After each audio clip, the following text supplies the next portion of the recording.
almost every movie I've done has shown some part of this river just because it is a vein of life in the city. And I think that showing the bridges and the roads, the major roadways and the river is part of the blood of the city that makes the city tick.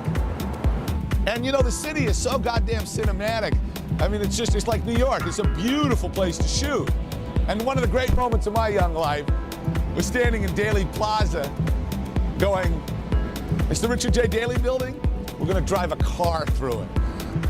Michael Mann's crime films have a lot of style to them, but what is the real juice of those pictures? I don't think it's just that they look good, I think that they feel real.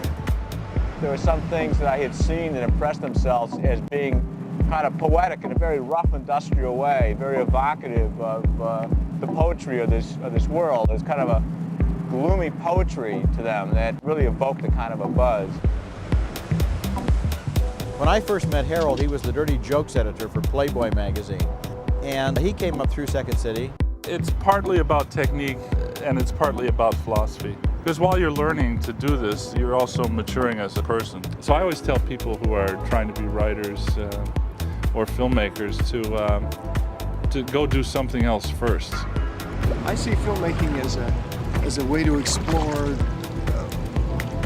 things and places that you're curious about. In a way, filmmakers are explorers. The thing I like about film is not knowing where the film will take you. It's the jungle boat ride, yeah. Look out! We got a charging dog here!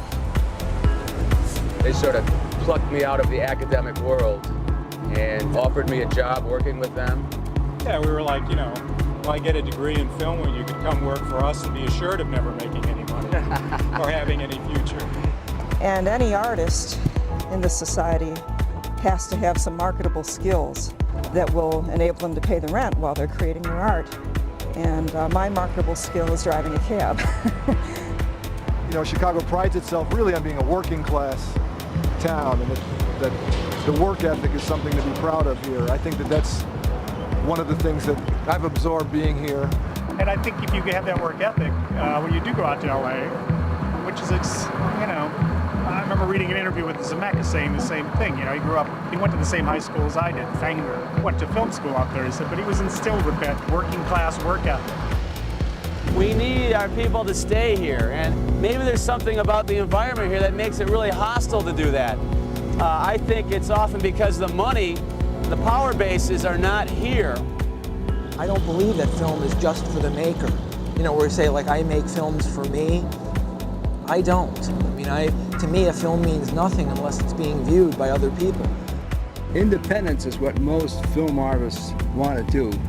It's not up to mainstream filmmaking, it's up to independent filmmaking.